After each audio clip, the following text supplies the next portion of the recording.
What if the habits that built the most physically powerful, mentally resilient, cognitively sharp human beings in history weren't invented by a biohacker or sold in a supplement stack, but were practiced before dawn by Roman statesmen, prescribed in ancient Indian medical texts 4,000 years before the first clinical trial, and observed independently across Norse warriors, Greek philosophers, and Egyptian priests, civilizations that shared no language and no contact, and still arrived at the same daily habits? Most people think peak human performance is a modern achievement. What they don't know is the ancient world was producing extraordinary human beings, warriors, philosophers, builders, physicians, through deliberate daily habits so precisely engineered for the human body that modern science is still mapping the mechanisms. Today, I'm going to show you the ancient sacred habits that built powerful humans, validated by peer-reviewed research from institutions like Oxford University, the University of Eastern Finland, and the University of Texas. These aren't lifestyle trends. They are the daily disciplines of civilizations that took building a powerful human being seriously, and they left the record. If you want ancient wisdom about healthy life and longevity, don't forget to like and subscribe. Let's get into it. Habit 1. Rising with the sun. The sacred morning ritual. Every ancient Egypt had a word for it. The priests of Heliopolis, the great solar city on the banks of the Nile, rose before dawn every single morning and faced east, not as a spiritual gesture only, as a medical prescription built into the architecture of civilization itself. The pharaohs were required to greet the sunrise. The temples were oriented to receive it. The Aztecs constructed entire pyramids to track it. The Greeks honoring Helios, the Romans honoring Sol Invictus, the Vedic tradition prescribing the Surya Namaskar, sun salutation, performed at the exact moment of sunrise. Every major ancient civilization on Earth built morning sunlight exposure into its daily sacred ritual, enforced by religion, by medicine, and by architecture simultaneously. What none of them could explain was the mechanism. That had to wait for modern chronobiology. Morning sunlight, specifically in the first 30 to 60 minutes after waking, activates the melanopsin-containing cells in the eye's retina, triggering a biological cascade that sets the body's master circadian clock. A study published in PMC by the National Institutes of Health confirmed that morning light exposure regulates melatonin and serotonin production, stabilizes the circadian phase, and has measurable effects on mood, immune function, and cardiovascular health. A 2020 study published in Current Biology identified the specific retinal cell responsible, 1,000 times more sensitive to light than previously understood, that drives circadian rhythm regulation and elevates mood. Research in Science Direct 2025 confirmed these findings extend directly to cardiovascular health markers. The Egyptian priest who turned east at dawn had no concept of melanopsin. He had a 4,000-year medical tradition that had observed, generation by generation, what happened to people who greeted the sun and what happened to those who didn't. The ancient world built cathedrals to catch the morning light. Modern chronobiology spent decades explaining why that was exactly the right thing to do. Habit 2. Deliberate breathwork, the Vedic technology that modern neuroscience is still catching up to. 4,000 years ago, Vedic physicians in ancient India were documenting something no other medical tradition had codified with equal precision: that the breath was not passive, that it was a lever, that specific patterns of deliberate breathing, extended exhales, controlled retention, rhythmic cycles, produce specific, reproducible changes in the body's state. They called it pranayama. They built it into the foundations of an entire medical system and taught it the way modern medicine teaches pharmacology, with specific protocols for specific outcomes. What they didn't have was the vocabulary to explain why it worked. That arrived 2,500 years later. The vagus nerve, the primary communication cable between the body and the brain, is directly activated by slow diaphragmatic breathing. When you extend the exhale, You signal the body's parasympathetic system. Heart rate drops, cortisol decreases, inflammatory markers fall. A 2022 randomized controlled trial published in PMC confirmed that structured breathwork significantly reduced perceived stress compared to control conditions. A meta-analysis confirmed that slow-paced breathing at approximately 6 breaths per minute produces the most significant reductions in anxiety markers of any breathing protocol studied. A 2005 peer-reviewed study from Brighton and Sussex Medical School mapped brain changes during ancient high-ventilation breathwork, and researchers at Trinity College Dublin published the first study establishing the direct neurophysiological link between controlled breathing and sustained attention. The ancient Vedic name for this practice is pranayama. The modern clinical term is vagal breathing protocol. They are the same intervention. 4,000 years apart, the ancient physicians built an entire medical system around a tool they couldn't see, and modern neuroscience spent 2.5 millennia building the instruments to confirm they were right. Habit 3. Daily walking. The habit Aristotle built into the foundation of Western philosophy. In 335 BC, Aristotle established his school in the Lyceum, a gymnasium on the eastern edge of Athens. His teaching method was unusual. He walked, not before class, not to clear his head after class, during class. His students walked with him, discussing the deepest questions in philosophy and science, while moving through the covered colonnades of the gymnasium. His followers became known as the Peripatetics, from the Greek peripatetikos, meaning those who walk around. A 2025 peer-reviewed paper published in Frontiers in Education confirmed that Aristotle explicitly argued physical activity was essential not just for physical health, but for the well-being of the mind, and that the modern science of embodied cognition is now vindicating that position with controlled studies. But Aristotle was not alone. Hippocrates prescribed walking as medicine. Ancient Ayurvedic texts classified it as a therapeutic daily practice. Confucius walked and taught simultaneously. No ancient civilization that produced great thinkers and left the medical record omitted deliberate walking from the daily prescription. The mechanism is now precisely understood. Sustained rhythmic movement activates the brain's dopaminergic and serotonergic systems, the same neurotransmitter pathways that antidepressant medications target pharmacologically. A Lancet meta-analysis found that 150 minutes of walking per week produces antidepressant effects measurably comparable to medication in mild to moderate cases. A 2024 bibliometric analysis published in Frontiers in Neuroscience confirmed that physical activity is among the most consistently validated interventions for cognitive health in the entire clinical literature.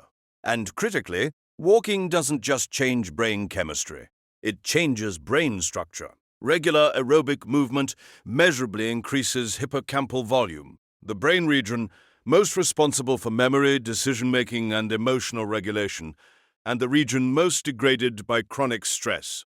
Aristotle built an entire philosophical tradition around walking while thinking. He couldn't see the hippocampus. He could see what happened to people who thought on their feet versus people who didn't. 2,300 years later, neuroscience gave that observation a name and confirmed every part of it. Habit 4. Reflective writing. The Roman emperor's daily discipline that modern psychology validated. Around 170 AD, the Roman Emperor Marcus Aurelius, simultaneously the most powerful man on earth and one of its most serious Stoic philosophers, sat down before dawn and wrote, not for publication, not for politics, for himself. Every morning he examined his own thinking, identified where his judgments were irrational, where his reactions were disproportionate, where he had failed to live according to his own values, and wrote it all out. The 12 volumes of that private practice became known as the Meditations. Seneca did the same. Epictetus taught it systematically. The Stoic tradition built written self-examination into its daily practice the way modern therapists build homework into cognitive behavioral treatment, because that is exactly what it was.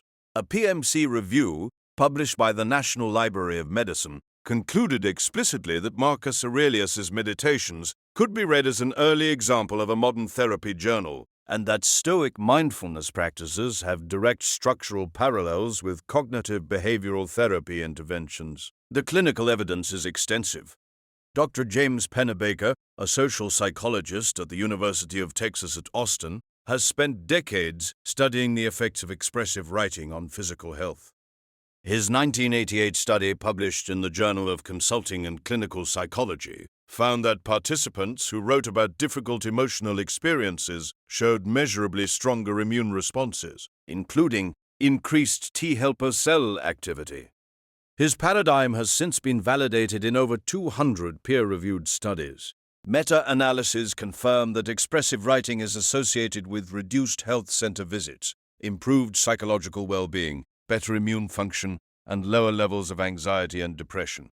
A PMT bibliometric review covering 40 years of this research concluded that expressive writing consistently enhances both psychological and physical health outcomes. Marcus Aurelius wrote every morning in a military tent. He was governing an empire, commanding armies, managing a pandemic. He still wrote first. The Roman emperor's private discipline is now a clinical prescription. The ancient practice and the modern protocol are the same habit, 2,000 years apart. Habit 5. Ritual heat exposure, the Nordic practice that peer-reviewed science has since confirmed. For over 2,000 years, Nordic civilizations built the sauna into the center of daily life. Not as luxury. As medicine, Finnish culture institutionalized the sauna as a place for physical recovery, mental decompression, and communal ritual. A practice so deeply embedded that the Finnish language has more words for different states of sauna than most languages have for weather. The Norse warrior who entered a sauna after battle was not relaxing. He was doing something that his civilization had understood through generations of careful, empirical observation to be essential to maintaining a body and mind capable of performing under sustained physical and psychological load. Modern research has since confirmed what 2,000 years of Nordic practice observed. A prospective cohort study of 2,315 Finnish men, tracked for over 20 years by researchers at the University of Eastern Finland and published in Age and Aging, Oxford Academic, found that men who used the sauna 4 to 7 times per week had a 66% lower risk of dementia compared to those who used it once per week. The same cohort showed a 65% reduced risk of Alzheimer's disease. A comprehensive review published in Mayo Clinic Proceedings confirmed associations between regular sauna use and reduced cardiovascular mortality, reduced hypertension, and improved systemic inflammatory markers. The physiological mechanism involves heat shock proteins, improved vascular function, reduced inflammatory cytokines, and improved cardiac output, changes that accumulate with regular practice over years and decades. Honest framing matters here. These are prospective cohort studies. They establish strong associations, not causation. The Finnish men who used saunas 4 to 7 times per week may have differed in other lifestyle habits as well. But the magnitude of the associations, the biological plausibility of the mechanisms, and the consistency across multiple independent studies make this among the most compelling observational data in longevity research. The Norse warrior who built a sauna into the center of his village wasn't chasing comfort. He was building one of the most potent, long-term health habits the ancient world ever institutionalized, and the peer-reviewed literature spent 2,000 years confirming it. Habit 6. Communal eating, the sacred ritual that Oxford University proved was medicine. Every major civilization in human history made communal eating sacred. The Romans held the convivium, the communal feast, as a philosophical institution, not just a social one. Ancient Chinese culture built communal meals into Confucian social practice. Indigenous cultures across every continent treated the shared meal as the foundational ritual of community life. Archaeologists have traced communal cooking areas and shared food preparation back 800,000 years to the first controlled fires our ancestors built. This was not accidental. Long before anyone had a theory about why, the ancient world understood that people who ate together were different from people who ate alone. More cohesive, more resilient, more capable of sustained collective effort. The scientific explanation arrived in 2017 when Professor Robin Dunbar of Oxford University's Department of Experimental Psychology published the results of a study in PMC. His conclusion was unambiguous. Social eating has an important role in the facilitation of social bonding, and communal eating may have evolved as a mechanism for humans to do precisely that.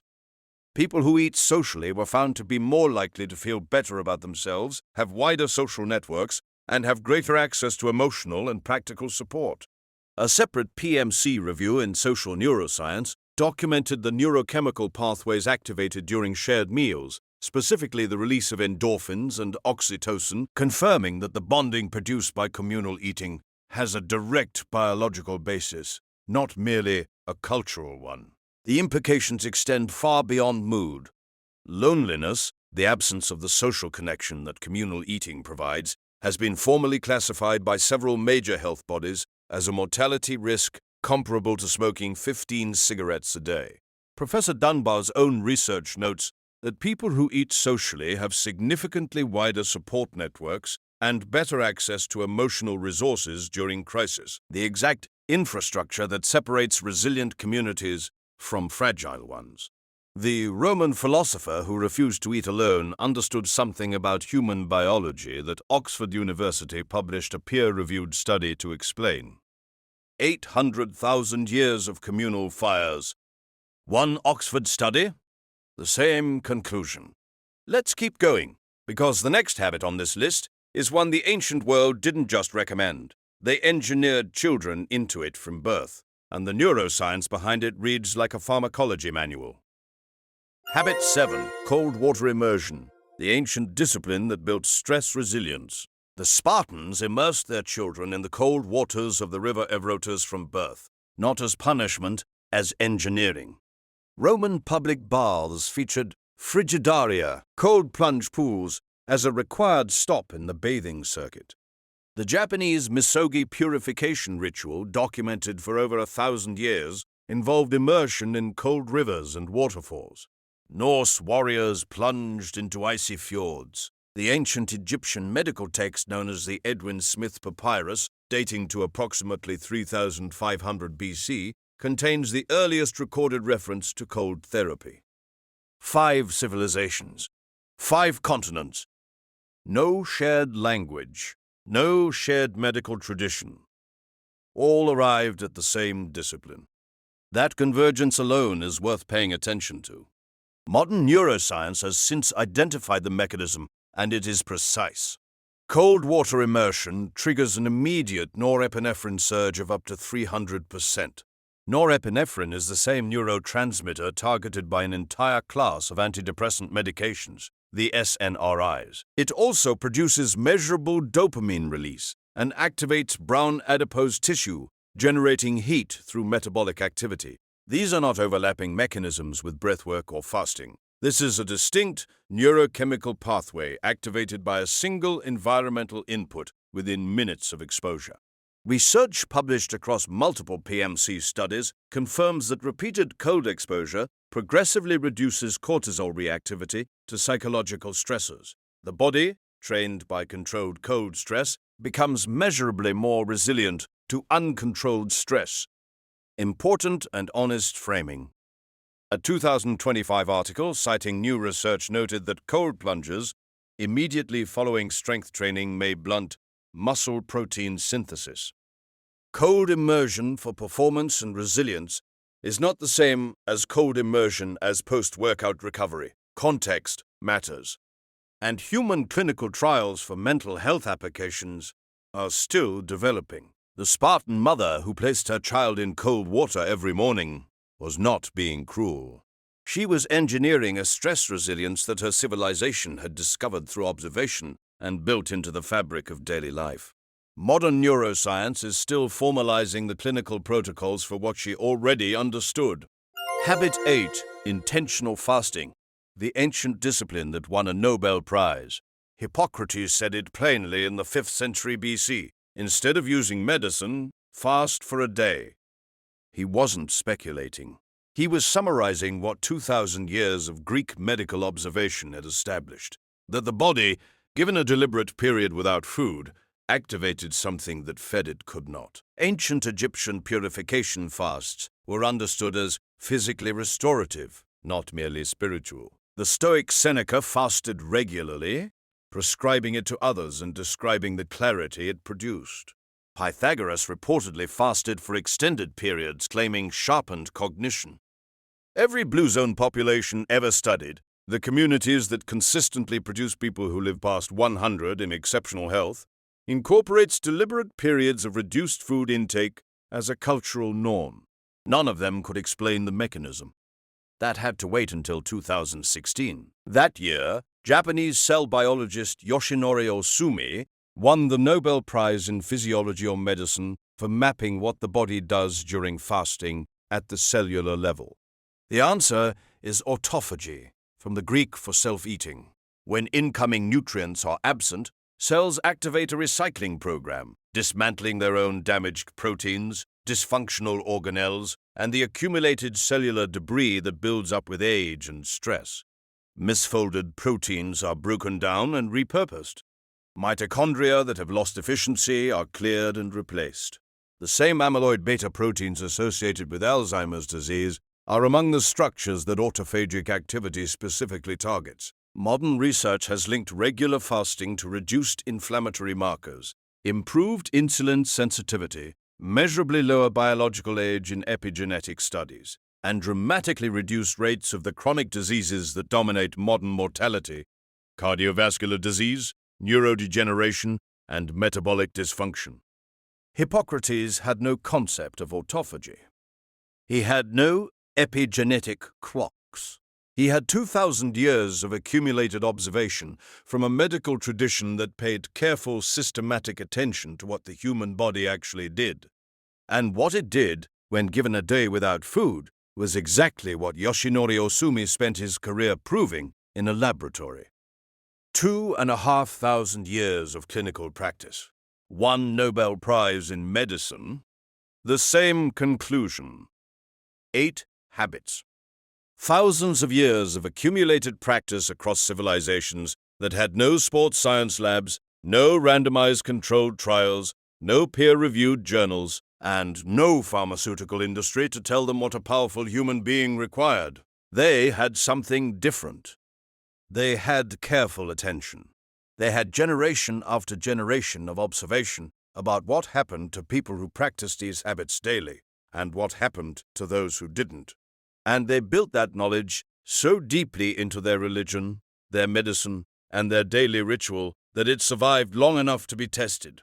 Modern science didn't discover any of this. It confirmed it. And here is the question that should follow you out of this video. These civilizations, with none of our instruments, none of our institutions, none of our technology, identified the habits that built extraordinary human beings with a precision that peer-reviewed research keeps validating, one mechanism at a time. What does that tell you about what we might still be ignoring? Drop a comment and tell me which habit surprised you most. I read every single one. Don't forget to like and subscribe for more ancient life secrets. We are just getting started.